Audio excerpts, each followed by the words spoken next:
All right, we're going to change directions here a little bit and talk about one more possible position of his arm that we haven't looked at yet, that is actually considered to be a very strong escaping position. I'm not such a fan of using the underhook, okay, to escape side control, because I feel like it leads to good things for the person on top. But a lot of people, are very comfortable and strong with the underhook, and we do need to be ready for that and make sure we have our options set for when we feel them using the underhook. Okay, so let's look at a few different ways to neutralize and deal with the underhook position. Okay, so let's say he got his underhook here, and this is him using the underhook to get space, bridge, and get my body weight off of him so we can find his ability to get back to guard or get to his knees or something like that. Okay, first thing I want to do when he gets his underhook is adjust my weight. So I would never have myself in a twisted position here, all right, with this knee being up or anything like that, because I'm going to be more vulnerable to him doing that big bridge. Okay, I definitely want my weight adjusted and keeping my elbow as low as possible. And if you want a real simple counter, go cross shoulder. Switch the cross shoulder position. Okay, so if I bring this arm over and twist my hip, now I'm coming off of his underhook. Okay, and with my elbow in a good spot here, his arm's not going to be able to follow me. All right, so try to maintain your arm in my armpit. Okay, as I go, I'm going to be able to catch his hand. And now here I am in Kimura position, going back to the one where we look to bring the arm over to the floor. Or I can switch for the mount, okay, use that in combination. Okay, or I could simply try to keep it there again. I can simply come back far enough to where now I can come back under his arm, and now I have an underhook. All right, so again, he's got that underhook. Okay, I don't want to be twisted this way at all. All right, I want to adjust my body, keep my elbow down, bring this elbow over. If I stop at his ear, okay, watch the difference now. Now try to maintain your underhook. Look at how high he can get. I'm still not at his wrist, and then for sure at this point he's going to bridge and, maybe I lose my balance, or he's going to turn and get up. His arm can go so much higher, but my weight is here. His arm can only go so far.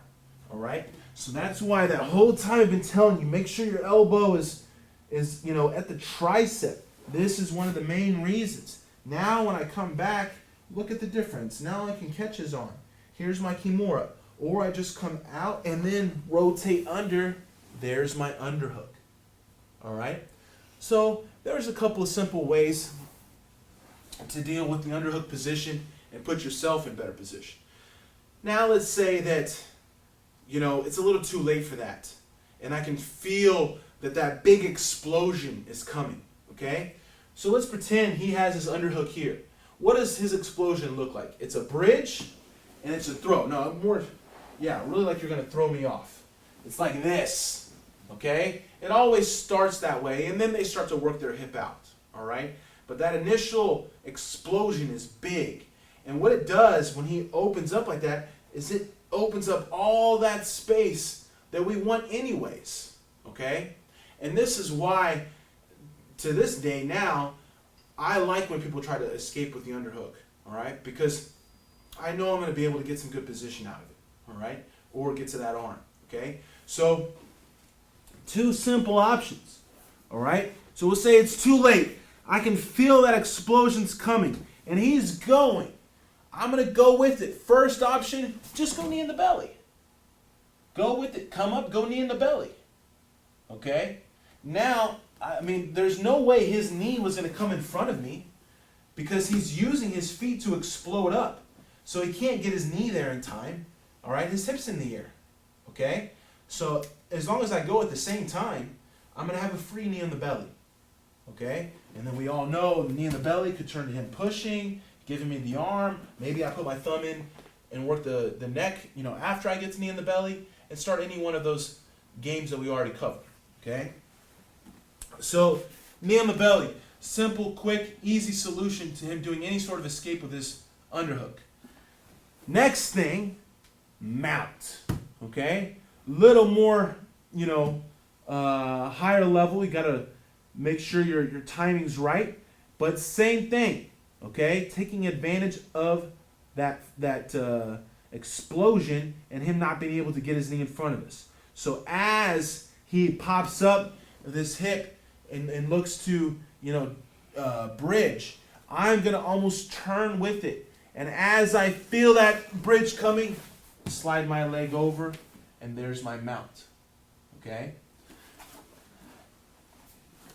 So again, he bridges, knee in the belly. Simple. Okay? And safe. And it's going to counter his bridge. It's going to counter his escape. Right? Or he goes for the mount. I'll turn even more with it. I'll almost float with it a little bit and let this leg come over. And there's my mount.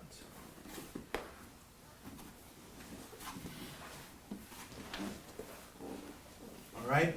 So it's important that, we discuss all positions. Bad position, decent position, good position, and then another spot where they feel like they have a good position, the underhook.